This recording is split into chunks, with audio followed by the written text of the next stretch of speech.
Dr. Luz Maria, I'm Lisa Frank. and today's topic is a relaxing topic. It's self-care. Whew. In today's society where there's so much hustle and bustle and a lot of our time spent on social media, we all could use a reminder of how important it is to take care of ourselves. And for women, there's three areas that we definitely need a lot of care, especially as we get a little older and we have so many more responsibilities. One of them is mental health. The other one is emotional health, and the other one is physical health.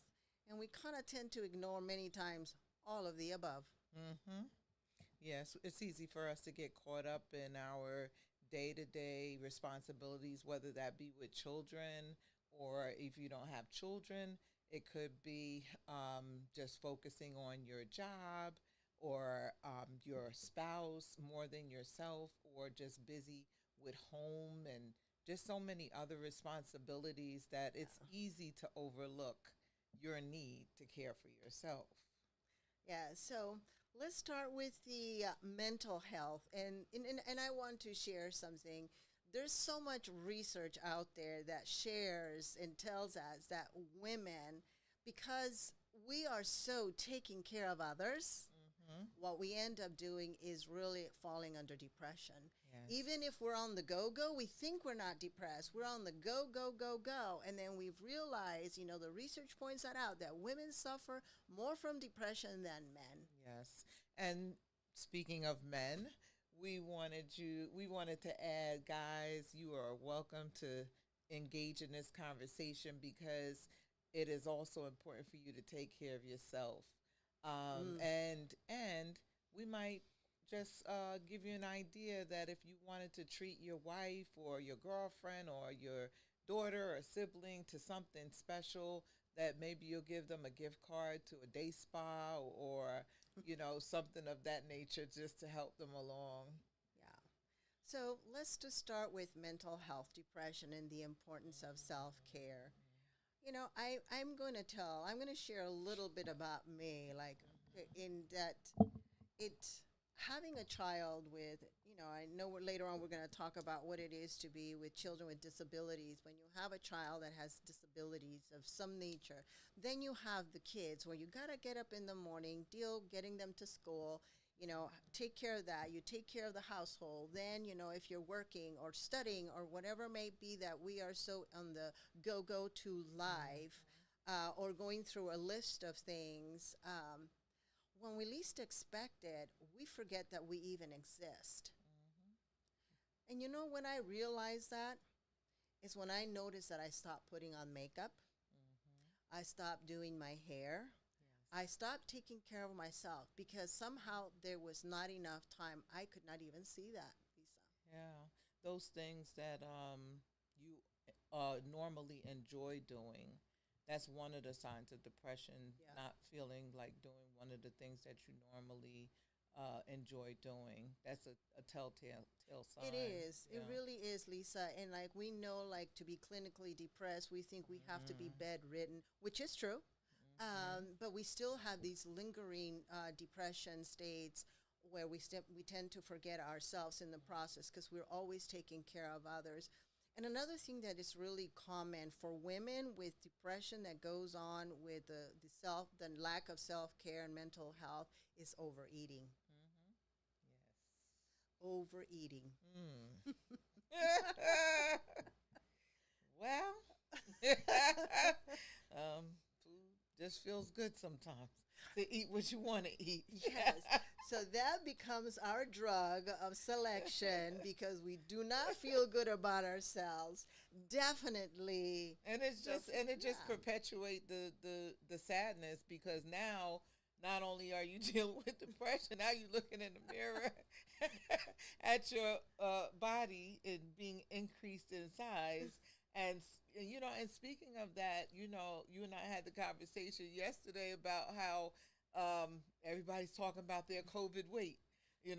We went through COVID. It was a very traumatic time for most. I mean, even if it didn't touch our lives personally, it touched our lives as what we watched people that we knew suffer losses of loved ones, and not being able to go to their funerals, Yes. and give them the eulogizing them in a way that we normally Yes. are accustomed to. And that brought on a lot of depression as well, being isolated from each other, not being able to go over to each other's house. It was like, oh my God, we are really locked up here. like, And you know what? Some of us actually stayed in that mode. yes, Oh, yes. Things have changed, and we do have to realize that the entire world was shut down as yes. a result of this pandemic, and many have not um, gone in reverse. Many are still depressed. Many are still traumatized by it, and I've often heard people say, "Oh, well, I can't wait to get back to normal." And my Mm, thinking was always, get back to normal. Like, are you really ready for that? yeah. Because for me, getting back to normal and interacting with people again means, are you really ready to deal with the fallout of what happened during Yes. the pandemic? Are you really ready? Like we talked about sisterhood. Are you really to Yeah. be that person that is allowing someone to fall into your arms and embrace them because they're traumatized by what has happened during this time? And because during that time, it made it more easy to not do self care. Right. And then there's a lot of the moms. I know some of you have your children where you had to be moms, you had to work from home, you had to be a teacher. And then, so it just, dealing with everything that had to do with being at home and the cooking and everything. So you had, that was like a neck, like a magnetizing experience of what it was to not create self care. And I know this is a serious subject, but you just triggered me. When you said we could go out, I thought about the fact, or take care of ourselves. I thought about the fact that, wait a minute, I can't even go get my nails done. We won't listen. Okay, audience, tell the truth. we were we were we were Googling, YouTubing, finding out ways to do our own nails, our own hair, and everything else. It was wild. And talk about a time where, and then when things did start to open back up, how about, you're going to the salon and they got all these rules, and you better wash your hands, and you got to put on a mask, and then, is that the right mask? And oh my goodness. And that made self-care hard in this season. It So it's did. hard already, but now it's even more difficult, right? It really is really more difficult because we not only got used to not caring for ourselves, but on top of it, We had an excuse. we had an excuse. But you know what? The cost of Yes. self care has increased. It went up. Tell me about doing nails. Tell me Yes. about, because see, we think women, when we cut our hair and do our nails, that is self care. And to be Yes. honest with you, it's just a little thing. It's not really Right. self care. Right. And when that even goes up at a higher cost, like I found myself Mm-hmm. having to learn to do a lot of stuff for my own because of the cost. So I actually do in between Yeah. self care Right. because of the cost. Absolutely. Absolutely.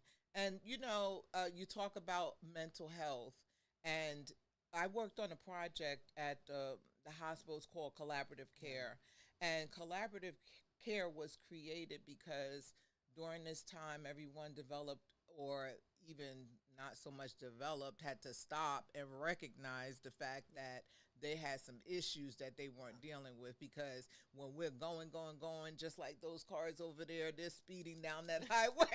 When we're going, it's easy for us to push to the back burner. Oh, I need to go see a therapist. I need to go talk about this. This keeps coming up every now and then.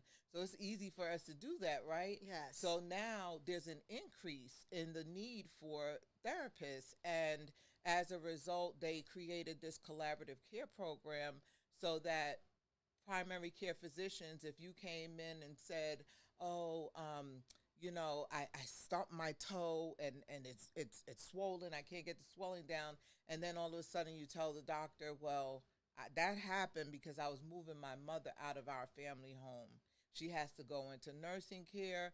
I wasn't focused. I was really depressed. And because I was so depressed and distracted and anxious that she's given up our home, I stomped my toe. And Yeah. so then the doctor, then he begins to fill out some forms and see which boxes you're checking off. And because he can see you're okay, you're experiencing some depression and anxiety, I'm going to refer you to a Yes. a, a psychiatrist or a therapist for Yeah. care. And now that middleman is cut, whereas before you may have had to wait 3, 4, 5, 6 months to get into treatment, but the PCP is making it easy by doing that referral. So it was a great system.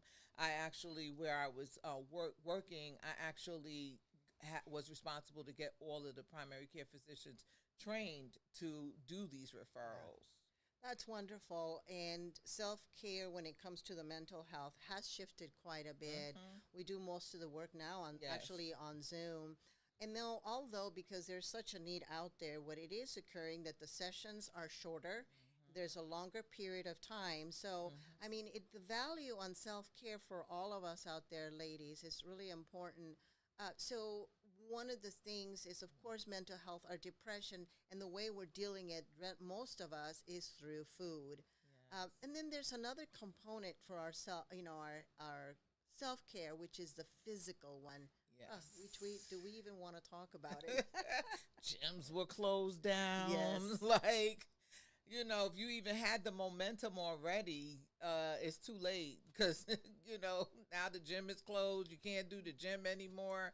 And people are doing videos on YouTube to get you to exercise. And, that's all well and good. But some people need that social to do group exercises and stuff like that. So, Which is part of yeah, self-care. That that's right. social is an opportunity to where we get to take care of each other and socialize, and it makes it worse. I'm going to go see my friend, so it's not just the exercise, it's the socialization that helps us heal and mental health. Well, I've always been very much of an exercise person all my life, kind of on and off at the end. But yes, with COVID.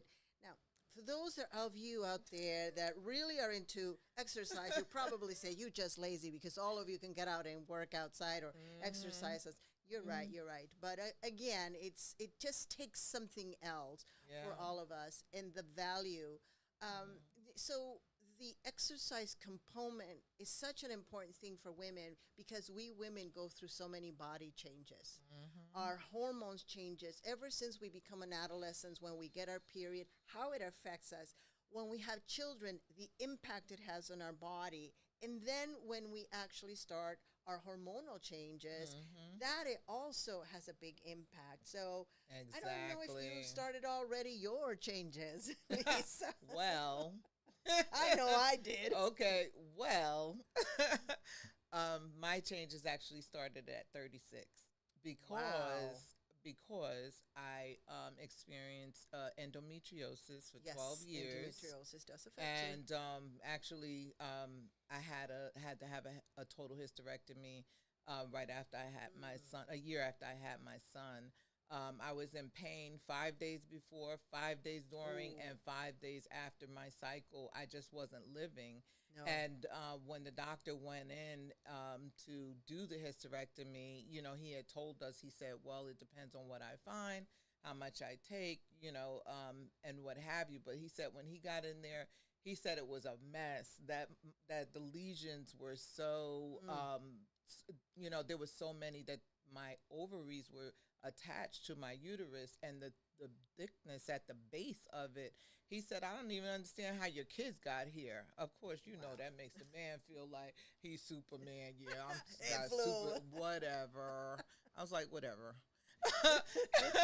So, I nursed my son for a year, and of course, that prevents your cycle, right? Yes. And, but once I stopped and my cycle came back on, I was in pain. I couldn't even get off the couch for 3 days. So I said, you know what, something different has to be done. And the doctor said, well, it's a big decision, but I have to say that most of my patients begin living. And Yeah. I did. I began living, but at the same time, like you said, with the change, there's hormonal involved and everything. So you have to watch what you eat. If not, you're going to have these internal summers going on all day. And yourself and people, oh, turn down the heat, and then I'm cold, turn up the heat, and then go to bed, and oh my God, I'm sweating, I had to take everything off, oh my God, I'm cold, and let's put everything back on.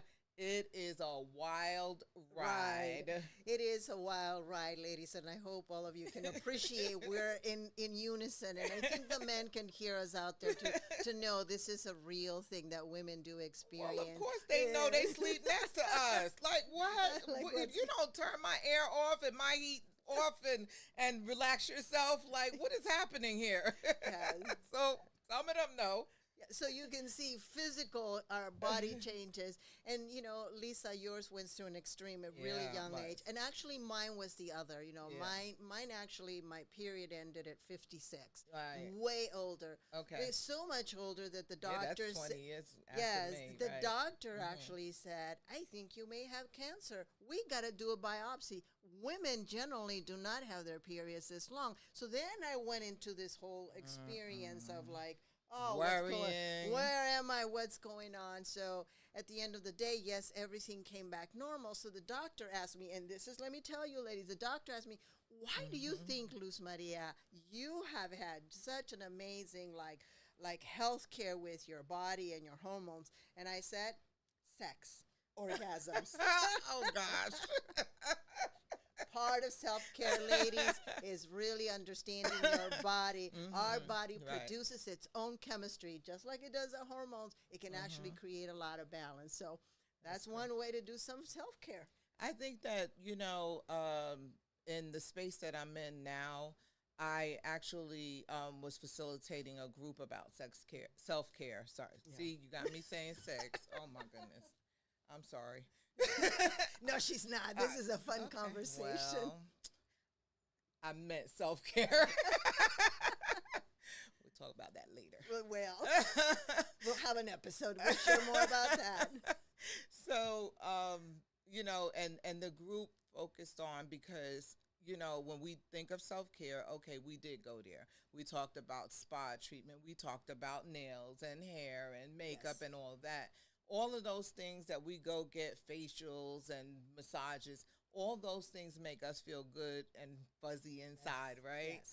But another component of self-care is taking care of yourself internally. Emotionally. Okay, because the way if we don't love ourselves and take care of the things that are going on inside of us, then most likely we're not going to treat others well. That is so important, the emotional. We do need to. And we are so all the time caring for others that we really forget to take care of ourselves, of our own emotions. And we start packing them. And then when we least expect it, we start yelling. We start yelling at the kids. We're in Right. bad attitude. And they looking, what's happening? Like, what? Yeah. When I first, as a teenager, got my menstrual, every month, I could never find anything. And I just started slamming stuff, cabinets. And my mother would say, what? Go take an aspirin.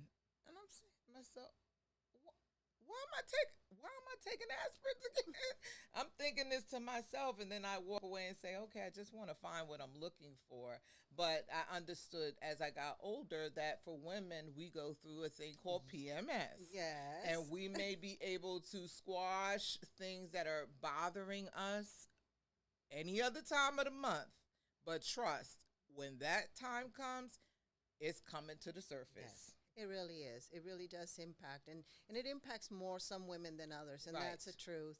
Right. So that's part of our physical self-care and the emotional, and then our mental health care, all of that. So I think what I'd like for us to share, if it's okay, let's talk about some of those routines.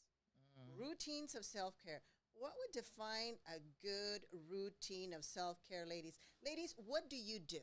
Like, really think about it. What do you do for self-care? Is it just your nails and your hair? Did that take care of your physical, emotional, and mental health? Like, what do you do? Just think about it. Yeah. Drop it in the comments.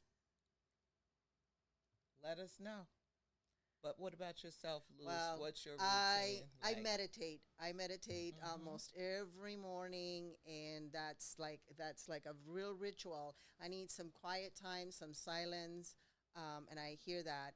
Also, throughout the day, if I find myself that I need more like centering, I listen to certain music Mm-hmm. that has high levels of hertz that creates more centering.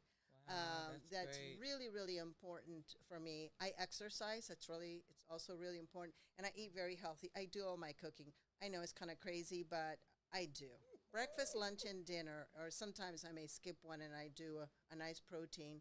So meditate and also my friends. My friends are part of my self care, my Mm-hmm. emotional care. Every time I find something like gotta get that phone, call my girlfriend, like, hey, Right. look, this is what's going on. And I'm not gonna lie, as I'm going through a different stage of my life, intimacy is really important in touch.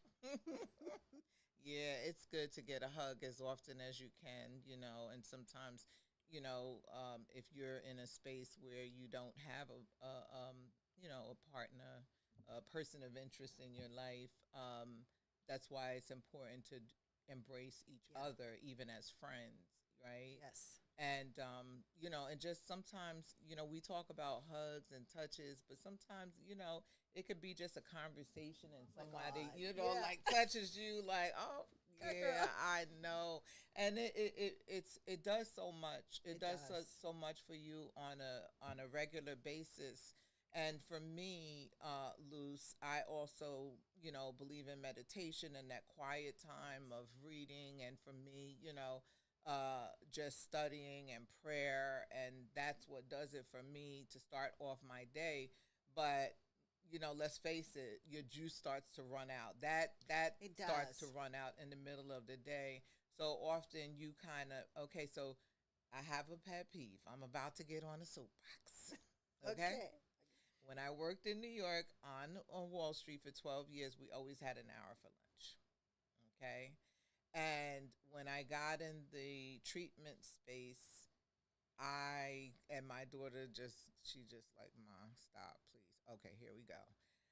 Sorry. But people now have a half hour for lunch. Yes. And I feel like that's one system that works against you It because does. you don't have time to, first of all, they talk to you about part of taking care of yourself and your weight. You need to eat at a certain pace, Yes. slowly, right? Well, how do you do that with a 30-minute lunch? Because by the Yes. time you get downstairs to the microwave to heat up your food at work or wait for other people to do that, before you know it, you're shoving your food down your throat. And me, I'm a person who likes to go out and walk at least 15 minutes, if not a half Yeah. hour after that. So a lot of times I found myself heating up my food. I had to find a way around it Yes. because it was just you. I felt like I would work better when Yeah. I had that time to in that space. So I would eat at my desk and Mm. then take my full 30 minutes and walk because dealing with your, like you said, when those hormones change due to the change of life, you have, it takes extra effort, Yes. right, It to deal does. with your weight. Yeah, and it's the nervous system. I mean, in 30 Mm-hmm. minutes to eat to get down to the place, our nervous system doesn't have a time to really Right. relax and digest because digest takes about an hour of food, Mm-hmm. and you're shoving it down. Our nervous system never has an opportunity to really incorporate and be very present with ourselves, more so even with our work that we do. Right. Yeah, it is so So that's true. it. Yeah, it's tough, and that's often a soapbox that I do get on every now and then. And my daughter's like, "Oh my God, here she goes again." And there's times when I've like my last job, that was my first time in many years Yes. since I've had an hour for lunch, and I was telling my daughter about the job, and I said, "Yeah," I said, "and guess what? I got an hour for lunch." She was like, "Oh Oh, my God, you're in heaven, aren't you?" And I said, "Yeah, yes. I Yeah. am." Okay, because I feel like I now have the time to take care of myself. I Yes. mean, for me, you talked about depression, and I was diagnosed with that manic depression Mm. many years ago, about 20 years ago. And so, although I'm functioning, working, and doing everything that I need to do, I remember a friend once telling me, well, you can't be depressed right now. You have to make an appointment with your depression, right? so sometimes taking care of myself at lunchtime is just being able to not have to deal with anything, anybody, and just take that 15 minutes just to kind of feel the sadness about something that may be going on in my life. Because when they tell us all the time, when you come to the job, leave your problems at the door. Yes. So in order to leave your problems at the door, you have to do that, right? Yeah, we do. Mm-hmm. And, as we're getting closer to the end of our session, right. And I think the value in this is just amazing. And I don't know, would it be okay if I share with them one of the things I teach my clients for relaxing their nervous system? Sure. Yeah, I do a lot of work with my clients, and I do believe in order for self-care and breath work is such an important thing. So if you're out there, if you could try it, this exercise actually relaxes the nervous system. And then we'll just take really quickly what it is. You take your hands, you interlace them, you put them behind your head, and you actually press your elbows back and you push your chest forward.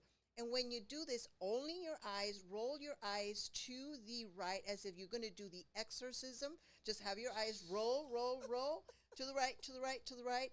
And then very slowly, of course, you take this little time, you center them, and then you have your eyes roll to the left, to the left, to the left, to the left. You hold them, and then very slowly you center them.